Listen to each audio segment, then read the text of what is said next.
کئی دفعہ نا ماحول بڑا گھٹن کا ہوتا ہے، گھٹن کا، لیکن ایک آدمی نعرہ لگا دیتا ہے نا گھٹن والے ماحول میں تو باقیوں کی بھی آنکھ کھل جاتی ہے۔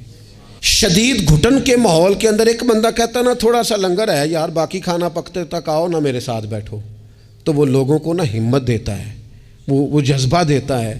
مثلا بارش تیز ہو رہی ہو اور اگر مکان ایک ہی ہو صحرا کے اندر، اور اگر کسی شخص کا دل بڑا ہونا وہ سب سے کہنا آ جاؤ آ جاؤ، تو سما جایا کرتے ہیں سارے لوگ ہی، جگہ مل جایا کرتی ہے۔ پر کوئی امید کی بات تو کرے، کوئی کرم کی بات تو کرے، کوئی وہ بات تو کرے جس کے اندر خوبصورتی ہو۔ جنگ احد میں شدید آزمائش کا ماحول بن گیا اور حالات کچھ اور طرح کے ہو گئے۔ ہوا کیا، صحابہ کرام علیہم رضوان کبھی کمزور نہ پڑتے، لیکن ایک خبر اڑا دی گئی، ایک سیاسی چال چلی گئی۔ جس طرح کا طریقہ ہوتا ہے نا مایوسی پھیلانے کا، وہ طریقہ استعمال کیا گیا۔ کہا گیا معاذ اللہ ثم معاذ اللہ حضور کو شہید کر دیا گیا۔ اب امت جانتی ہے کہ صحابہ کی کتنی جذباتی وابستگی ہے نبی پاک کے ساتھ۔ کل کائنات امت کے پاس اگر ہے تو وہ رسول پاک کی ذات ہے، اور اگر حضور کو شہید کر دیا گیا ہے، سرور کائنات کا وصال ہو گیا ہے، تو پھر پیچھے کیا بچا؟ طبیعتیں پریشان ہو گئیں، رو رو کے نڈھال ہو گئے۔ حضرت انس بن مالک رضی اللہ تعالیٰ عنہ کا جو نام ہے نا انس، یہ ان کے چچا کے نام پر رکھا گیا تھا۔ ان کے چچا کا نام تھا حضرت انس بن نضر رضی اللہ تعالیٰ عنہ۔ وہ نہ نکلے میدان احد میں جب پوری طرح لوگ پریشان تھے، نڈھال تھے، تکلیف میں تھے، کمزور پڑے ہوئے، وہ میدان میں نکلے۔ کہا یہاں کیوں بیٹھے ہو؟ تو ایک صحابی نے بڑے درد سے کہا آپ کو پتہ ہے حضور کا وصال ہو گیا ہے، خبر ہے کہ حضور کو شہید کر دیا گیا۔ تو حضرت انس بن نضر نے نا پتہ کس طرح کی بات کی، فرمانے لگے یار اگر حضور شہید ہو گئے ہیں ہم نے جی کے کیا کرنا ہے؟ بیٹھے کیوں ہو؟ اٹھو نا، تلواریں پکڑو۔ جس رستے میں حضور نے شہادت دی ہے ہم بھی اسی رستے میں شہید نہ ہو جائیں۔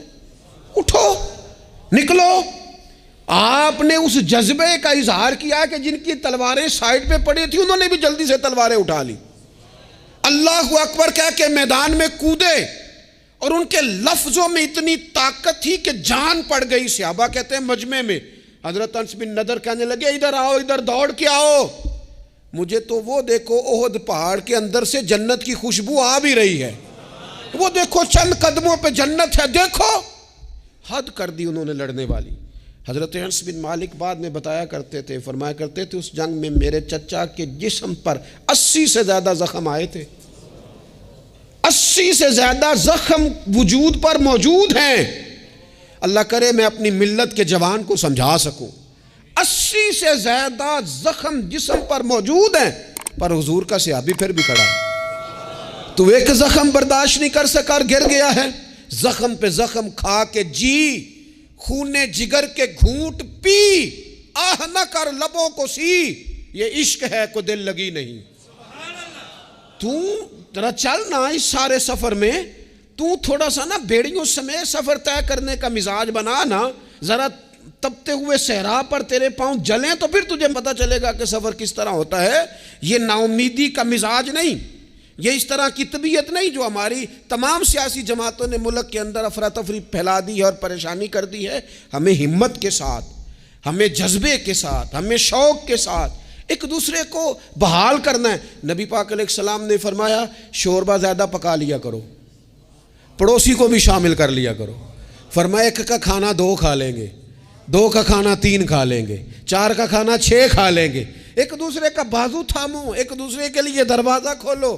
میرا رب تو بڑا کریم ہے، جیسے جیسے ہی بندے ایک دوسرے پہ مہربانی کرتے جاتے ہیں اللہ سب پر رحمت فرماتا ہے۔